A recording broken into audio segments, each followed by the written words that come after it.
Oiê, tudo bom? Você tá na 6ª temporada do Prato Cheio.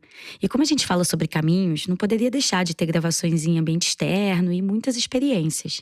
Talvez soe um pouco diferente, e a gente recomenda usar fones de ouvido. Depois, fala lá o que você achou nas nossas redes sociais e não esquece de dar 5 estrelas no tocador de podcast. Bom episódio! O melhor jeito de comer açaí é esse aí. Galera, a gente colocou primeiro a Nutella embaixo aí, como sempre. Leite ninho agora. Vou começar escolhendo o creme que ele prefere. Agora a gente coloca mais uma camada de Nutella, uma camada bem generosa. E logo depois eu vou vir com a calda de chocolate. Leite ninho de novo. Vou acrescentar aqui também um pouco de leite ninho. Mais creme de ninho agora. E já vou vir aqui com uma paçoca. Mais leite ninho. E vou colocar aqui um pouquinho de confetes para ficar bem colorido e bem saboroso. Mais leite ninho. Coloquei o meu bombom. Mais leite vou ninho. caprichar no leite condensado. Mais leite ninho. E aquele melzinho para finalizar. O que você coloca no seu açaí? Tem gente que coloca guaraná, granola, banana, morango, paçoca, leite condensado, leite em pó, confeito, minhoca de gelatina, dentadura de goma, Kit Kat, Nutella. Porque o açaí só tem aqui. O que vocês tomam pra lá, o que vocês tomam pra lá, não tem nada a ver com açaí. Eu te pergunto, não sei se você gosta. Eu vou botar leitinho, a granola e a paçoca. Tá na mó calor. Eu vou te perguntar se tu gosta de açaí. Te prepara pra tomar açaí,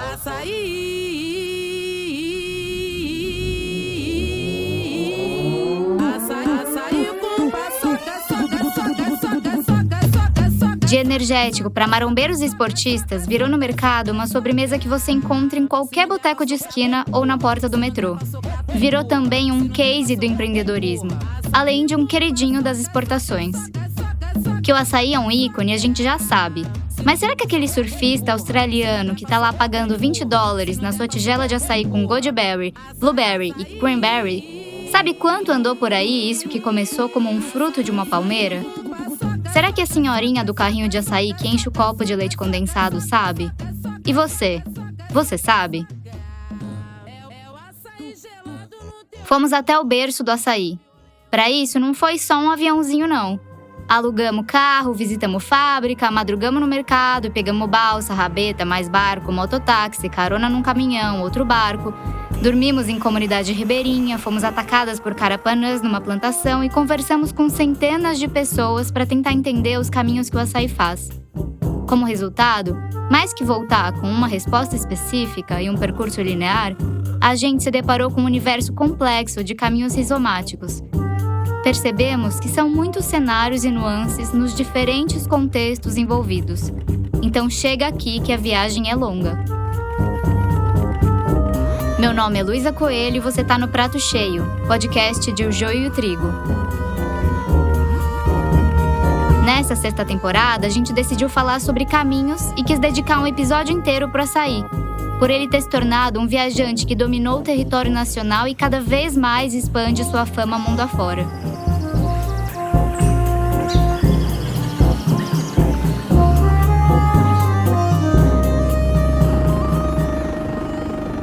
Eu tenho uma história pessoal com o açaí. Além de gostar muito do sabor, eu tive em uma comunidade na região do Tapajós, o Rio, com uma família muito querida que me recebeu no começo de 2020 e com quem eu aprendi a fazer o processo todo artesanal, desde a colheita até o vinho, que é como chamam a bebida de açaí. Eu vou passar essa vergonha e deixar uma foto lá no Telegram desse dia que eu fiz na mão o meu próprio açaí. E fica aqui também a minha homenagem a seu Chico, que nos deixou durante a pandemia de Covid-19. A notícia que eu tive foi que ele pegou uma gripe. E um detalhe importante, ele morava numa comunidade bem isolada e assediada por interesses econômicos. Obrigada, seu Chico. Serei sempre grata e revoltada. Mas voltando aqui, eu não poderia contar essa história sem a minha companheira de aventuras, que tem a voz mais famosa desse prato cheio, Amanda Flora. Oi, gente! Diferente de mim, que não nega açaí nem quando tá rolando pelo chão de tanto comer, Amanda não é super fã da coisa, mas topou mesmo assim me acompanhar. Essa foi a minha segunda vez no Pará. Eu amo muita coisa lá, mas realmente açaí não é meu forte. Quando a gente pensou em fazer essa pauta em uma mesa de bar lá no meio de 2022, eu fiquei muito empolgada com a possibilidade de voltar a esse estado.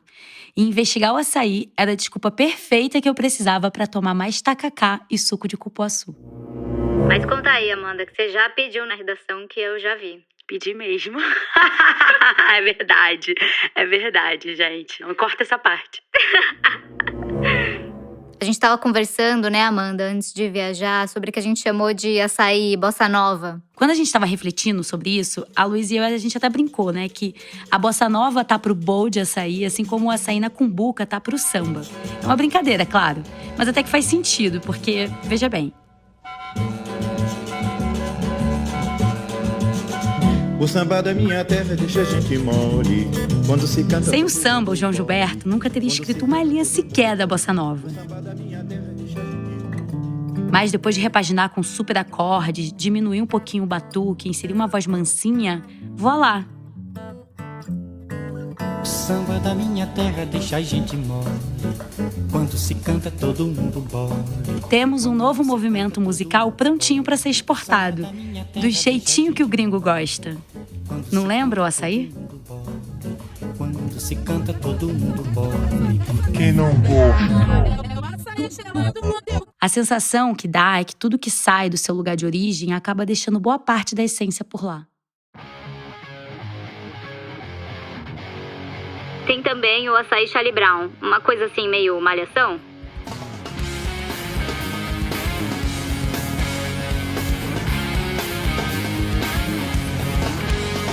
Fala, mas vocês me perguntam, mas e quem quer emagrecer? Quem quer ficar fit? Quem quer ter o shapezinho do verão? Verãozão chegou, calorzão. Então hoje eu vou apresentar para vocês o açaí zero açúcar. Que aqui, filhão, aqui a gente ajuda a ficar grande ou você ficar seco. O açaí foi colonizado, empacotado de acordo com a cara do freguês para ser vendido por aí. É a cara da bioeconomia, dos bionegócios, do green business, green bond, greenwashing. E a gente promete que vai chegar na versão que a gente consome na tigela, no potinho, no copo, segura aí. Mas bora começar falando da identidade raiz do açaí. E eu não tô falando daquela energética que aparece com uma folhinha verde, elíptica, ao lado de um frutinho roxo em cada logo de marca. Dá uma gulgada aí pra ver como é que é o formato de uma palmeira. Põe tapioca, põe farinha d'água, põe açúcar, não põe nada, ou me bebe como suco, que eu sou muito mais que um fruto, sou sabor marajoara, sou sabor marajoara. A gente quer falar do alimento paraense, comida ribeirinha, indígena e presente no prato cotidiano de grande parte da população da região norte do país. Elemento da cultura e da economia da biodiversidade das várias Amazônias e seus habitantes. Essa música que tá tocando aqui, por sinal, é um hino da cultura paraense e foi escrita por Nilson Chaves e João Gomes. Só pra deixar claro, também não é aquele João Gomes que virou hit do TikTok. Por que será? Eu sou Tainá Marajoara. Fomos visitar o Iastatá, Centro de Cultura Alimentar, que é o espaço da Tainá Marajoara e o Carlos Ruffey em Belém. Eu venho do povo originário Aruã Marajoara, do Marajó, que foi extinto por decreto, porque brancos acharam que a gente não existia e se firmou uma mentira de que os marajoaras desapareceram misteriosamente. Tainá é pesquisadora, cozinheira e ativista pela preservação das culturas alimentares. Eu perguntei para ela por que a música fala sobre um sabor marajoara e não paraense no geral. Porque o melhor açaí, ele está na região de Várzea. E quem mais consome o açaí, historicamente, é o marajoara. Então, quando fala que sou sabor marajoara, sou sabor marajoara, sou sabor... É porque o açaí, ele é prato principal. A gente teve esse papo enquanto almoçava no Iacitatá, sem açaí, mas com uma infinidade de sabores regionais. Tu não tem nada, tu tem açaí. Tu não tem nada, tu tem farinha. Tu tem farinha, tu tem açaí, então tu tem comida. O açaí é o que come de manhã, é o que come de tarde, é o que come de noite. Um dos materiais que a gente leu para a pesquisa desse episódio citava 2 pesquisadores, Santana e Costa, que relacionaram consumo e renda da população. Eles evidenciaram que o açaí é parte da cesta básica de consumidores de baixa renda, sobretudo na região metropolitana de Belém. Então, quanto menor a renda, maior a frequência do consumo. A mãe teve algum problema, não tem leite, a criança vai para o açaí. Está com algum problema de saúde, precisa se fortalecer de algum modo, vai para o açaí. O açaí ele não deixa a população ter anemia, o açaí não deixa ter doenças coronárias, o açaí não deixa ter envelhecimentos precoces e outras benesses que o açaí traz. É importante explicitar que ela está falando do açaí fresco, coletado na região de Várzea. Não é qualquer açaí e muito menos aquele ultraprocessado que a gente compra no carrinho. E a Marajoara explica o porquê. Como ele é da várzea, ele vai se nutrir daquilo que o rio traz para ele. Então é o rio desde lá da nascente, lá em cima, até o final. Como ele está na foz, ele recebeu toda a nutrição do rio, que hoje a gente pode dizer que ele recebe a nutrição e a contaminação do rio. A gente pegou o caminho do rio e foi atrás desse açaí de Várzea, rumo ao Marajó.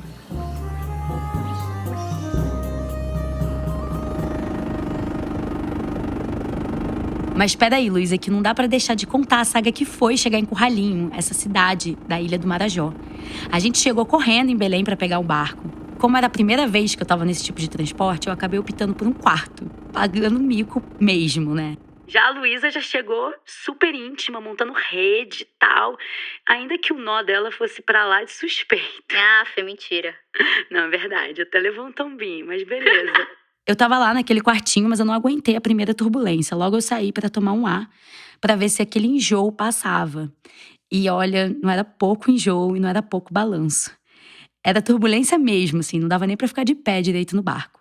A gente estava sendo acompanhado pela família da Letícia. A Letícia é quem nos recebeu na casa de sua família. Ela é cria da comunidade Nossa Senhora da Boa Esperança, em Curralinho. E eles me convenceram que na rede é muito melhor. E antes que eu percebesse, eles já estavam lá abrindo espaço entre eles para que eu pudesse amarrar minha rede ali também. Então eu deitei ali, entre os pezinhos do Ravi e os roncos do Antônio. Daqui a pouco vocês vão descobrir quem são essas pessoas. Quando a gente chegou em Curralinho, a gente foi pegar de surpresa por mais um meio de transporte. Dessa vez era o mototáxi. Mas eu achei que estava super acostumada, né? Afinal, Rio de Janeiro. Mas minhas habilidades nunca haviam sido testadas, com uma mochila de 15 quilos nas costas e outra de quase 10 quilos na frente. Ai, gente, desculpa, vai faltar essa foto maravilhosa. Foram algumas quase quedas no percurso até o lugar onde iríamos passar umas 3 horas para esperar mais um barco. Sim, mais um barco. Àquela altura, a gente já estava mais de 20 horas viajando para entender como o açaí virou açaí.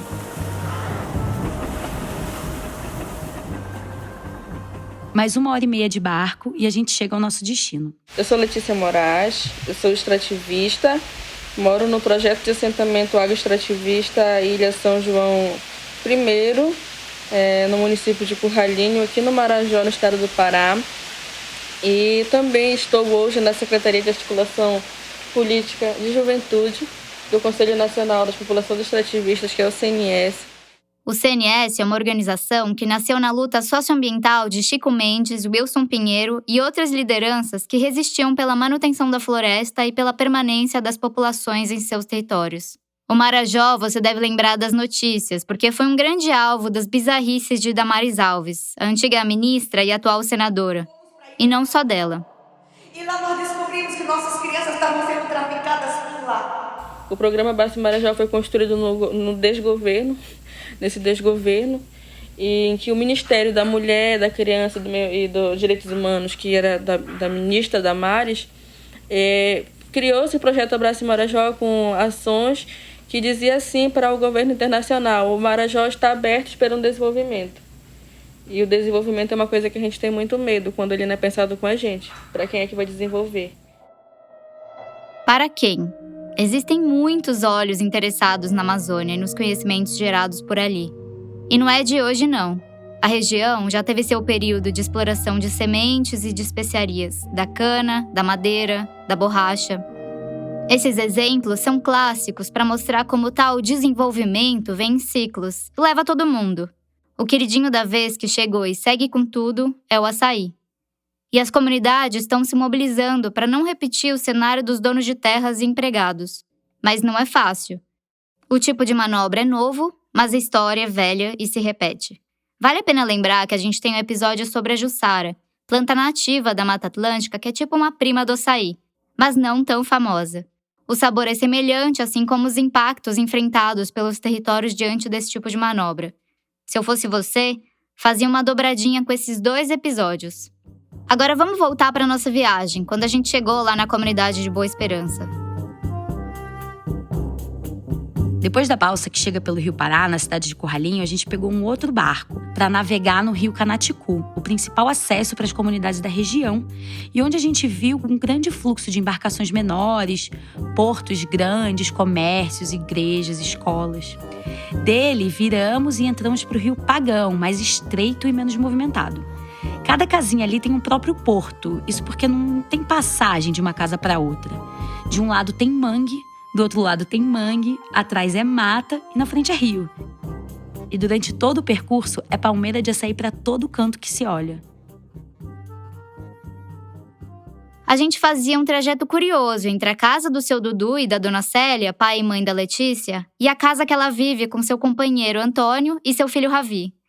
Era uma espécie de ponte que passava por obstáculos da antiga serralheria, por cima de um tanque de peixes e lama com porquinhos até chegar na casa 2. E é aqui que começa a dar um nó. A gente chegou lá tentando entender os caminhos do açaí, achando que fosse conseguir percorrer um negócio do começo ao fim. Risos, né? Deu tanta confusão que rolou até um desenho para ilustrar. E a gente vai disponibilizar esse material na seção do Mesa Cheia no site do Joio. Mas vamos tentar explicar aqui. O município de Curralinho, hoje, o nosso açaí, ele vai... A gente fala assim que existem os atravessadores locais que pegam açaí no porto dos produtores. O portinho que tem na frente de cada casa na comunidade de Boa Esperança. Os atravessadores locais pegam o açaí nesses portos e levam até o Rio Canaticu, aquele que é mais largo e tem mais movimento. Lá eles vendem para... E os atravessadores, os secundários, que a gente chama de macapaense. Eles chamam de macapaense porque antigamente eram muitas as pessoas que iam comprar açaí em Curralinho para levar para a Feira de Macapá, no estado do Amapá. Mas acabou virando macapaense todo mundo que compra açaí ali e leva para fora da região de Curralinho. E aí mora uma questão importante, e ela não é linguística: a informalidade. E aí a questão dos amacapaenses, e esse açaí que sai para os amacapaenses, ele ainda é contabilizado como renda também. Aí é uma problemática também, e não só para a questão do Macapá, mas também tem Abaetetuba, tem Barcarena, tem Carapé-Miri, que são os locais que têm fábrica de produção. E tudo isso vai praticamente fora, né? Além de não contabilizar renda para o município, a informalidade tem uma série de outros problemas. Um estudo foi realizado pelo Instituto Peabiru com o Fundacentro e o TRT do Pará e do Amapá, naquela mesma região de Curralinho, no Rio Canaticu. Os pesquisadores concluíam que havia 100% de informalidade nas relações de trabalho.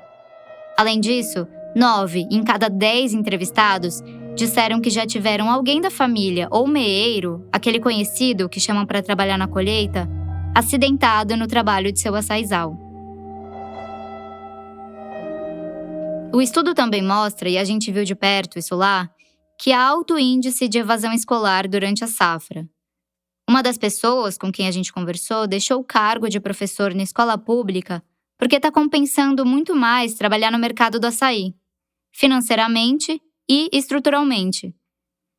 E assim, se um educador assalariado relata isso, que dirá o estudante?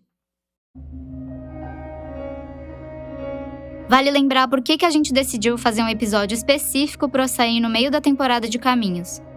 Partiu da prévia noção de que o fruto passa por muitas mãos e muitos lugares antes de chegar nas barriguinhas urbanas. E o nosso foco aqui são os caminhos por onde esse alimento passa. E é muito necessário, porque o município de Curralinho, especialmente o Canaticu, ele é um dos maiores produtores aqui de açaí. São toneladas de açaí que saem por semana. Então isso movimenta bilhões de reais, milhões de reais. As comunidades não têm noção da receita Isso não gera receita para o município porque, em grande maioria, ele sai sem registros. As comunidades vendem na informalidade para os atravessadores ou para os outros atores externos que compram açaí aqui. E isso não contabiliza como renda da comunidade. Guarda essa informação da Letícia, porque a gente vai voltar nesse ponto no bloco seguinte, voltando lá para Belém. Outra coisa importante é que a produção de açaí não é constante. Pelo menos não o açaí de várzea, do extrativismo. Ela acontece por safra, que vai de acordo com as estações do ano. Ali naquela região são 2, inverno e verão. Aí quando a gente fala em caminhos do açaí, aí é bom a gente falar caminhos e rios. Porque aqui para nós é o rio. É o rio que é a nossa... Tem a estrada, né? Que é o rio que é a nossa estrada. E percorre. E aí tem a questão logística também, para a produção do açaí. E vai estar muito relacionado à maré. Porque quem dita a maré é a lua, é o sol. A gente foi no finzinho da safra, que começa em junho e termina em dezembro. Setembro, outubro são os meses bombados, de muito fruto. Já entre janeiro e junho é o período em que praticamente tudo que é produzido fica para consumo próprio. A gente sempre fala extração do açaí, mas para nós aqui, na nossa linguagem, é apanhação. É o apanhar o açaí. A gente respeita toda a questão da natureza. Se a maré está muito alta, não é recomendado ir, porque pode ter cobra, pegar picada de cobra. Então, a importância que é o conhecimento tradicional também para a prática da realização da apanhação do açaí. A gente pediu para o Antônio, companheiro da Letícia, contar um pouco sobre os procedimentos de apanhação do açaí. Então, utiliza a pecúnia, aquela coisa que é pecúnia.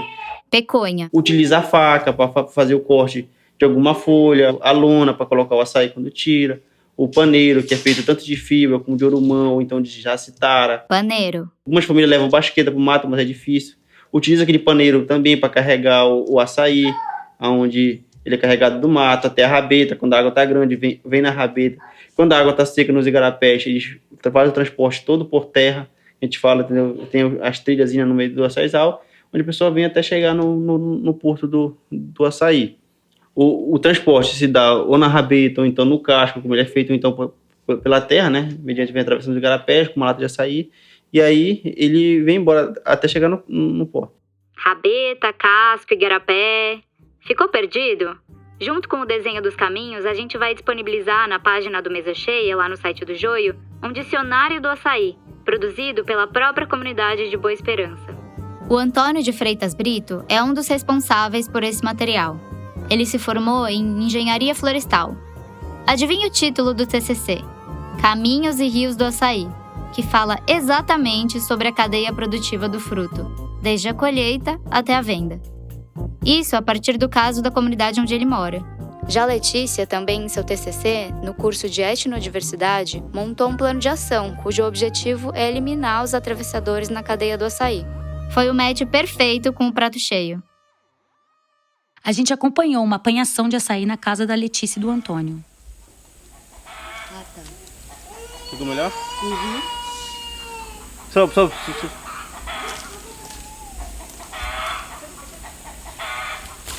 A conversa com o Antônio aconteceu enquanto ele debulhava o açaí, que normalmente é feito pela família toda. Repara que nesse momento eu ainda não conhecia o dicionário do açaí. O critério é que a gente tire, por exemplo, isso aqui, ó, que tá o seco, que tá um pouco paral, porque isso aí vão afetar na qualidade do vinho, do açaí. Que tá seco e o que tá o quê? O que tá seco e o que tá paral. Paral? O paral quando ele fica assim, ó, porque nem todas as espécies, nem todo fruto ele vai apretar por igual. Temos que apertar primeiro a parte de baixo, aí a parte de cima fica meio paral, então a parte de cima apreta logo. Ou tem uns que quando vão apretando já vão secando. Apretar é que fica escuro assim? Fica escuro assim. Paral é verde? Paral quando ele fica assim, ó, meio verde e meio preto. Aí a gente fala que ele tá paroando. Isso é importante. O fruto paral muda o sabor do vinho. Para um açaí bom, tem que estar bem tuíra, bem maduro.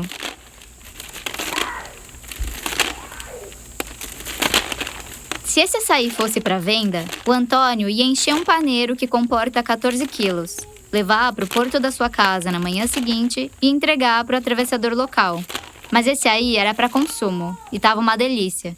Eu nem preciso falar que tomei açaí em todas as refeições nessa casa, né? A jarrona roxa ficava na geladeira o tempo inteiro.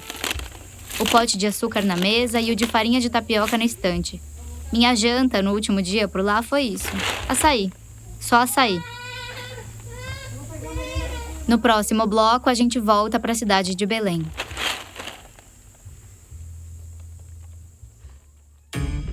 Oi, aqui quem fala é a Branca Viana, da Rádio Novelo. Eu tô passando aqui para te convidar a ouvir o nosso podcast semanal, o Rádio Novelo Apresenta. Tem coisa melhor do que sentar numa mesa cheia de gente interessante com boas histórias para contar? Toda quinta-feira, a gente tenta criar uma mesa assim para você lá no Apresenta. Cada episódio tem uma ou mais histórias contadas por gente de todo canto do país sobre tudo quanto é tipo de assunto. Ditadura militar, engenharia de alimentos, drogas, personagens históricos, pessoas e animais perdidos pela Amazônia, fofoca, tem de tudo. Se você gosta desse formato aqui do Prato Cheio, um podcast narrativo com histórias que fazem você parar para pensar, aposto que você também vai gostar do Apresenta. E depois de ouvir, vai ser você que vai deixar qualquer mesa mais interessante. Quando acabar esse episódio do Prato Cheio, vai lá ouvir a gente. Tá em todas as plataformas de áudio, no YouTube e também no nosso site. Rádio Novelo Apresenta. Toda quinta-feira, um episódio novo.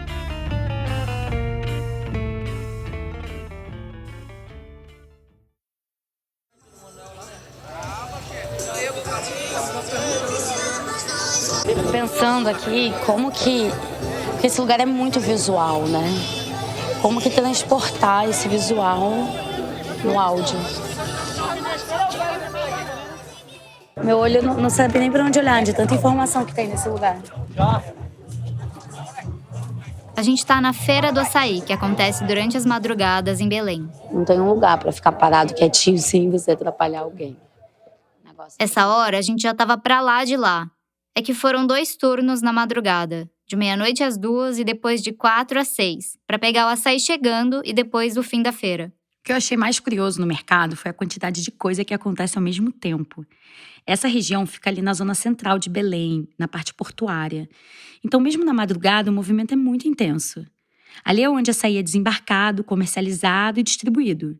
Em volta, tinha um boteco tocando brega, bêbado, prostituta, usuário de drogas, uns senhores jogando algum jogo que eu não soube identificar de baralho, e pessoas atrás de açaí como a gente. E no meio de toda essa confusão, o mercado tá ali acontecendo. As funções e divisão de trabalho por ali também eram bem claras, assim. A gente viu que tinha uma espécie de hierarquia de funções, né? Então tinha um rapaz que tirava os paneiros de açaí de dentro do barco, o rapaz que passava a fruta para as sacas, o rapaz que costurava a saca, o rapaz que levava a saca para o caminhão.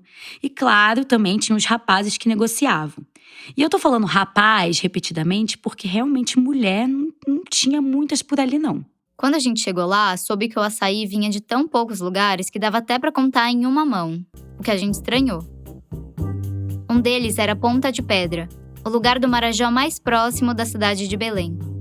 E aí a gente volta lá naquele ponto que a Letícia colocou, a informalidade. Depois de passar por muitas mãos, comunidades afora, o açaí chega nas embarcações que vão rumar para Belém, em pontos concentrados.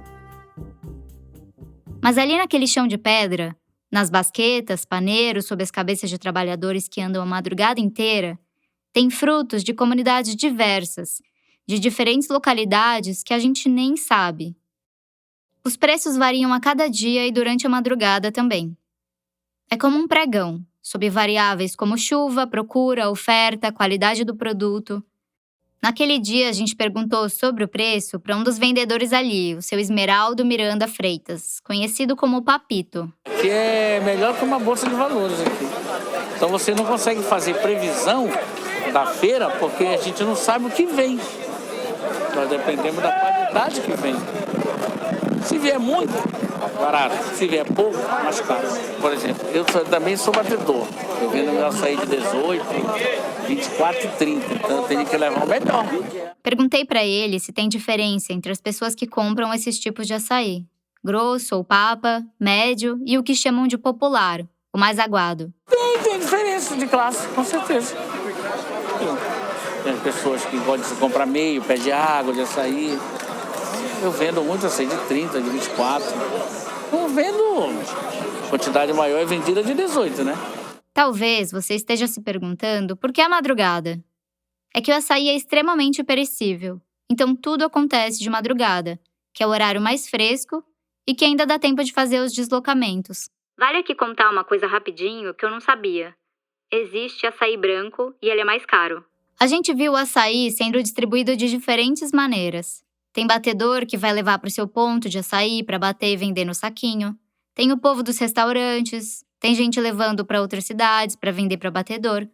Tem dono de ponto no mercado municipal, o Ver o Peso, que vai servir peixe com açaí no almoço. Tem fábrica. Mas antes de falar de fábrica, eu quero dar destaque para uma personagem dessa cena que a gente viu lá e que faz parte desse grande organograma do açaí, mas que facilmente pode passar despercebida. Uma senhora agachada coletava açaí do chão e colocava em uma cesta, próximo aos barcos. Esse é o trabalho dela, catar o açaí que cai no chão durante esse vai e vem da feira. Cada vez que ela enche a cesta, ela vende por R$30. Tem noite que chega a 7 cestas. Maria, essa mulher, não é a única nessa função. Houve um tempo em que a noite terminava e as cestas continuavam ali. Os vendedores jogavam então no rio o que sobrava. Hoje, o preço mudou tanto e o açaí ficou tão valorizado que nada é desperdiçado e tudo vale dinheiro. O mercado está totalmente aquecido. E por mais que o pessoal compre água de açaí, como chamou o seu Esmeraldo, pode subir o preço que a venda é garantida. É o que disse um comprador que tem um ponto na periferia de Belém. E de seus 70 anos, toma açaí a 69. Se aumentar não vende, vende porque aqui nós temos um povo viciado. Lá outro lugar é droga, mas essa droga daqui é boa, mas ela vicia. Eu falei por telefone com o seu Esmeraldo 3 meses depois, na parte final da produção desse episódio. Os preços já tinham mudado consideravelmente. De 18, 24 e 30, foi para 24, 30 e 36. E um paneiro na Feira do Açaí da Madrugada chegou a R$120. É que as chuvas estavam fortes, então fica difícil de apanhar. Aí o preço sobe. A quantidade de pessoas que trabalham nesse chão de pedra é enorme. Até por isso está se formando uma associação, na tentativa de organizar e garantir alguns direitos para essa galera. Só que pouca gente está aderindo. Nós estamos tentando criar aqui a Associação dos Trabalhadores da Feira do Açaí. Eu sou até um dos membros da associação. Seu Antônio, bom dia. Apresentar a nossa amiga aqui, a dona Luísa. E sabe a dona Maria, a senhora catadora de açaí? Ela não é considerada como uma potencial associada. Esse açaí que vem do chão, é pisoteado e descartado, representa uma ameaça para a qualidade do produto. Mas ainda assim tem gente que compra. E por um preço menor, para ser revendido também por um preço menor. E não é no centro da cidade, não, no Point Bacana, que vão consumir esse açaí. Ao longo da madrugada, os preços vão baixando. No começo, há quem diga que é só carrão estacionado. Melhor açaí é vendido logo na madrugada. Aí de manhã, se vocês ficarem até de manhã, vocês vão ver que é outra classe de gente, outro batedor, aqueles que batem lá para dentro da terra firme, lá para dentro do Bengui, lá para dentro do Cadu, lá para dentro daquele pessoal que vende açaí barato. Então tem que comprar barato. A gente viu negociações presenciais e por telefone. Os vendedores já têm clientes fixos, claro. Tanto os que buscam um açaí de melhor qualidade, quanto os que precisam levar o mais barato. E quando ainda assim, sob essas várias demandas, o açaí sobra, já existe um contato na manga. Fábricas. O joio e o prato cheio são mantidos com apoio de organizações da sociedade que atuam na promoção da alimentação adequada e saudável. ACT Promoção da Saúde, Instituto Ibirapitanga, Instituto Clima e Sociedade, Instituto Serra Pilheira, Oxfam Brasil e a Fundação Henrique Bol são alguns dos apoiadores regulares dos nossos projetos. Passa na parte daqui atrás. Vocês conseguem ver as máquinas aqui. Essa linha aqui são todas as espolpadeiras. O fruto entra aí, é adicionada a água para fazer uma mistura, né? Porque o açaí sempre tem uma mistura entre os dois. Tem diferentes configurações, dependendo do cliente, se é adicionado algum ácido, se não, se tem guaraná, se tem algum outro aditivo. A A gente fez um tour por uma fábrica da marca Petros, na cidade de Castanhal. Foi tudo pela janelinha, como você percebeu. Tentamos agendar uma visita real, mas sem sucesso. De qualquer forma, a gente conversou com um representante comercial da empresa. Bom, meu nome é Martim Chaves, eu sou gerente internacional do grupo. Faço parte do grupo 7 anos já, conhece, né? Eu tomo conta da operação comercial e logística do mercado internacional. O que a gente queria saber era exatamente isso, sobre exportação. Se a gente for falar da porcentagem da venda anual, para Estados Unidos é mais ou menos de 50% a 60%. Isso dá mais ou menos quantos litros? Quanto em quilos? Deixa eu fazer um cálculo aqui por alto. 300, mais ou menos 1.800.000 quilos de açaí. É muita coisa. Por ano? Por ano. Tipo, os Estados Unidos, o grosso da venda é açaí como ingrediente, em tambores de 180 quilos. Para quê? Porque as indústrias pegam isso e fazem produtos verticalizados com açaí. Fazem sorvete de açaí, fazem sorbet de açaí, fazem paleta de açaí, bolos, sucos, smoothies, bebidas em latinha, um monte de coisa. E aqui no Brasil, Martim? Aqui no Brasil se consome mais a polpa, né? Porque as lanchonetes pegam isso e fazem, né, seu próprio sorbet, ou fazem sua própria mistura de açaí na tigela, né? A gente vem também bastante para Fortaleza, né? Açaí já adoçado, né? Vender açaí aqui no Brasil virou nicho do empreendedorismo. No YouTube você encontra vários vídeos de pessoas ensinando como ganhar dinheiro com açaí. Tem gente usando polpa 8% açaí que compra R$10 o quilo e mistura com várias coisas para fazer render. E vender com mais um monte de complemento no iFood. Eu dei uma olhada no aplicativo e em São Paulo os preços variam entre R$18 e R$30 a porção individual. Eu cheguei a achar um açaí trufado com creme Kit Kat por R$37,90 500 gramas. Quase R$40 de açaí em 500 gramas. E assim, deve ser rentável mesmo o negócio, né? Já que aí tem menos açaí do que qualquer outra coisa. O Brasil é um mercado que tem estados que não sabem o que é açaí, né? Então, tipo assim, e um mercado muito competitivo, é muito cheio, né? É muito fácil para uma fábrica do Sul vir pegar, um comprador do Sul vir pegar alguma fábrica aqui, né? Então, é bastante competitivo. O preço é apertado, entendeu? Aqui a margem não é muito grande, né? Já para o mercado internacional, como a gente brinda um serviço de logística, como um serviço just in time, às vezes um produto especial para o cliente. Um produto just in time, pelo que eu pesquisei ali rapidinho, é aquele que visa aumentar a eficiência, cortar custo e diminuir o desperdício. Uma lógica que a gente já conhece bem. Na gringa, não tem essa coisa do potão de açaí que vai fazer um batidão. É um bowl montado a partir de sachês de 100 gramas misturado com os berries. A Oakberry é brasileira, tá, gente? Mas lá na unidade da Austrália, os preços vão de 14 a 19 dólares australianos.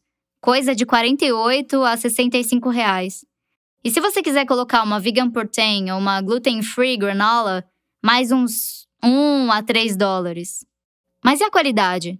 Será que é igual a carne, o milho e todas as commodities que a gente sabe que aquela de boa qualidade vai para fora e o resto fica para cá? Alguns clientes não conseguem comprar um açaí especial, né, que é o mais grosso, o mais caro. Por quê? Porque o mercado deles não aguenta esse produto, né? O mercado deles não precisa desse produto. Então eles compram só o fino mesmo e vendem como açaí. Segundo o Martim, os Estados Unidos compram o médio, a Austrália o popular e a Europa sim é coisa fina e compra o especial. Eles se interessam mais por outra coisa, as certificações. A gente sabe que hoje a sustentabilidade é uma das métricas do mercado internacional, né? E para isso, as fábricas estão preparadas, com um monte de certificação, produtores cadastrados, controle de trabalho infantil e escravo, logística própria e diferenciada, projetos sociais. Mas e tudo aquilo que a gente viu até aqui, que está colado com a informalidade, os preços variados, os atravessadores? Cara, no mercado internacional, o 99,5% é vendido orgânico. Nós estamos falando aí de um total de 3 milhões, quase 4 milhões de quilos. E o restante é convencional. Aqui no Brasil, só convencional?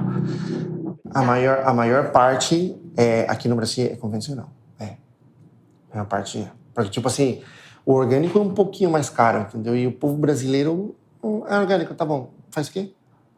Ah, não tem agrotóxico. O sabor muda? Não. É mais gostoso? Não. Ah, então, é assim mesmo. O público brasileiro, então, não estaria interessado em rastreabilidade, em controle de agrotóxicos, em saber se há trabalho exploratório na cadeia do produto. Parte desse público toma aquele açaí que fica por último no ver o peso, que o vendedor liga no final da feira para vender mais barato o que sobrou.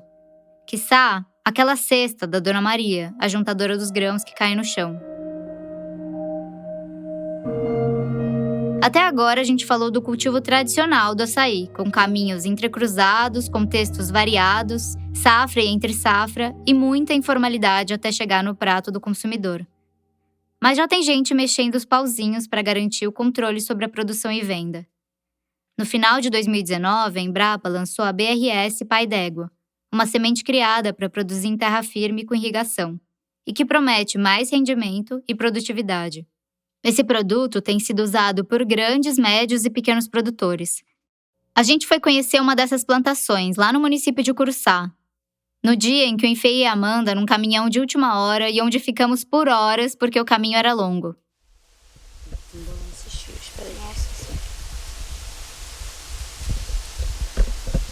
Era uma monocultura dividida em blocos.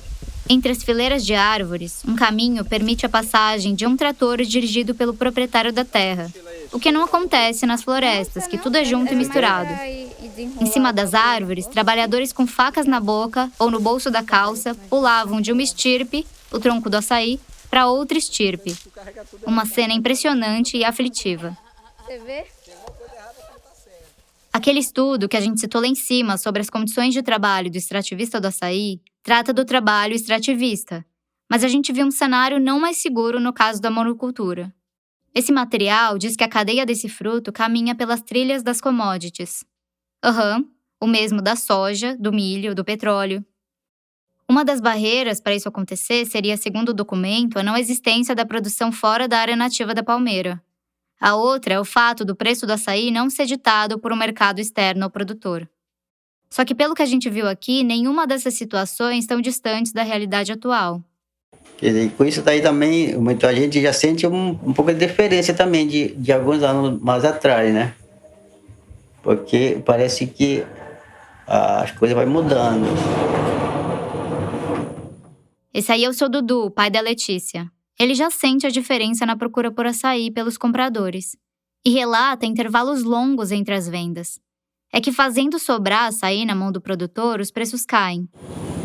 Que anos mais atrás, vinha muitos barcos de breves, né, que levavam açaí para Macapá, barcos grandes.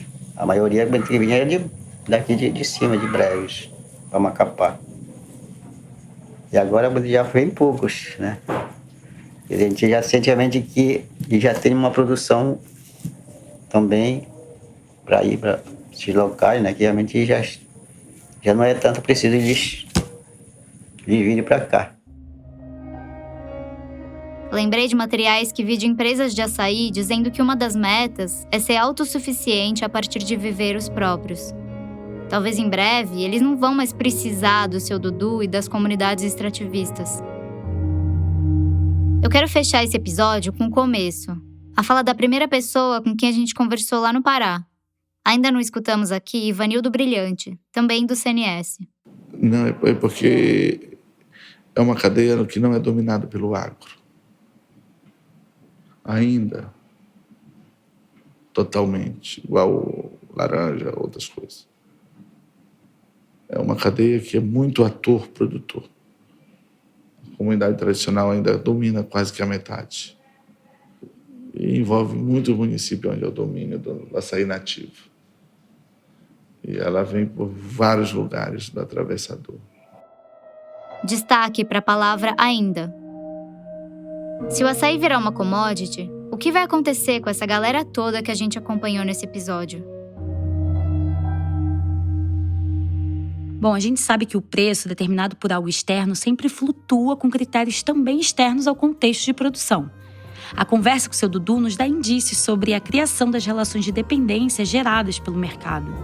Mas para entender mais sobre as consequências decorrentes dessa padronização de sementes, da transformação da natureza em commodity e qual é a relação disso com a insegurança alimentar e com as mudanças climáticas, eu te aconselho a escutar os próximos episódios dessa temporada do Prato Cheio. Um deles, inclusive, vai falar exatamente sobre isso. Será que o açaí, conhecido no Pará como o pão do pobre, vai virar coisa de poucos? Coisa de rico? Olha só, gente, desse jeito não dá mais. 1 litro de açaí tá custando R$10. A pesquisa e o roteiro desse episódio foram feitos por mim, Luísa Coelho, que também sou responsável pela produção executiva do Prato Cheio. Quem tá na produção junto comigo desse episódio é Amanda Flora. Natália Iwasawa também faz parte da equipe de produção do Prato Cheio, assim como João Pérez. As redes sociais estão a cargo de Alicia Lobato. A edição de som e as trilhas são do Vitor Oliveira. E o design é feito por Denise Matsumoto, Clara Borges e João Ambrosio. Quem tomou meu açaí, eu deixei.